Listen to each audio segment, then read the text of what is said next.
Sinopsis sinetron Buku Harian Seorang Istri di SCTV malam ini 14 Februari 2022 episode 565.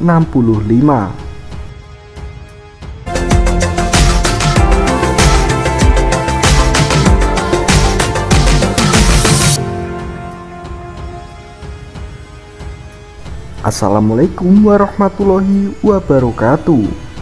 Halo para sobat AWM dimanapun kalian berada, semoga kalian sehat semuanya ya.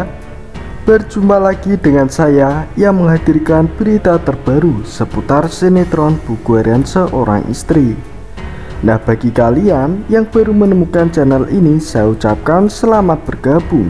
Dan jangan lupa tekan tombol subscribe-nya dan aktifkan tombol loncengnya agar kalian tidak ketinggalan berita terbaru dari channel ini. Dari sini saya akan menceritakan alur cerita seputar sinetron Buku Harian Seorang Istri, tentunya hanya di SCTV. Selamat menontonnya guys, dan terima kasih.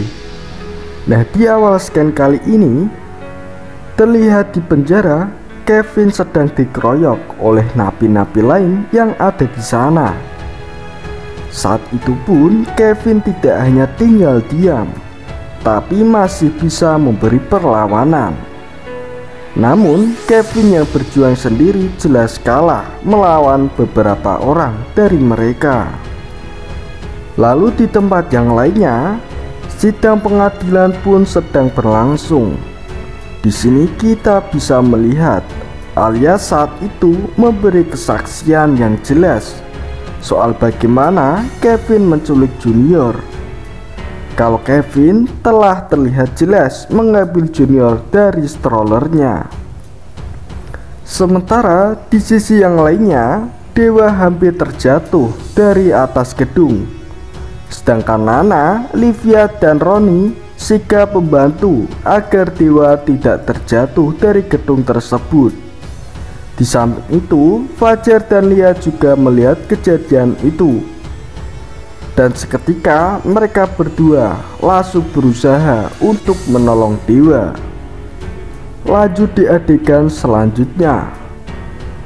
Saat itu kita melihat ada seseorang yang tidak dikenal sedang berada dalam penjara. Kemudian orang tersebut nampaknya juga terlihat misterius karena telah merencanakan sesuatu untuk kabur dari penjara dan bekerja sama dengan Kevin. Kevin pun terlihat menerima senjata tajam dari orang tersebut untuk melancarkan aksinya. Lalu orang itu berjalan santai dan tersenyum semu, seperti ada hal yang besar yang akan terjadi ke depannya. Lantas Kevin pun membatin dalam hatinya bahwa orang tersebut sebenarnya sudah tidak asing baginya.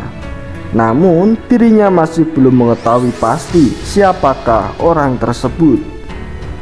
Akhirnya saat semua penjaga sudah pergi, Kevin langsung melancarkan aksinya dengan menyerang dan membabi buta napi-napi yang ada di dalam penjara dengan menggunakan senjata tajam yang telah diberikan oleh orang asing tersebut. Nah guys, kira-kira siapa ya orang asing yang telah memberi Kevin bantuan dalam penjara tersebut? Apakah itu adalah orang tua dari Kevin atau malah saudaranya? Kita masih belum mengetahui siapakah identitas dari orang tersebut. Lanjut di adegan selanjutnya. Saat itu Nana dan Dewa serta Livia dan Roni sedang terjebak di atas gedung. Kemudian mereka berkumpul untuk membahas tentang kejanggalan kematian dari Pak Arman dan Bu Diana. Di sini Nana mencoba menjelaskan kalau sudah ada bukti-bukti yang mengarah kepada Kevin, bahwa Kevinlah yang menjadi dalang semua ini. Dan semua informasi tersebut Nana dapat dari Roni. Kemudian Roni menyebutkan Sebagai tanda balas budi, dewa harus memenuhi satu syarat, yaitu jangan pernah memukul dirinya sampai selamanya. Lantas Livia sebagai istrinya pun juga setuju dengan hal itu. Namun emosi dewa saat itu langsung meningkat setelah mendengar hal itu. Seketika Nana langsung meredam emosi dari dewa. Lalu Livia yang membela Roni, dirinya mengatakan kalau dewa seharusnya tidak berbuat buruk seperti itu kepada dirinya dan Roni, karena Livia dan Roni yang akan menolong dewa dan Nana keluar dari gedung tersebut. Di samping itu, dewa tidak terima dan langsung menuduh kalau Roni ini telah bekerja sama dengan Kevin dan menjadi suatu komplotan soal masalah kecelakaan yang melibatkan Pak Arman dan Bu Diana. Lantas Roni langsung membantah hal itu dan menyatakan kalau dirinya tidak ada sangkut pautnya dengan Kevin, dan beranggapan kalau Roni dan Livia tidak bekerja sama dengan penjahat seperti Kevin. Nampaknya di sini Roni pintar dalam membalikan fakta dan sikap untuk menghadapi masalah yang terjadi.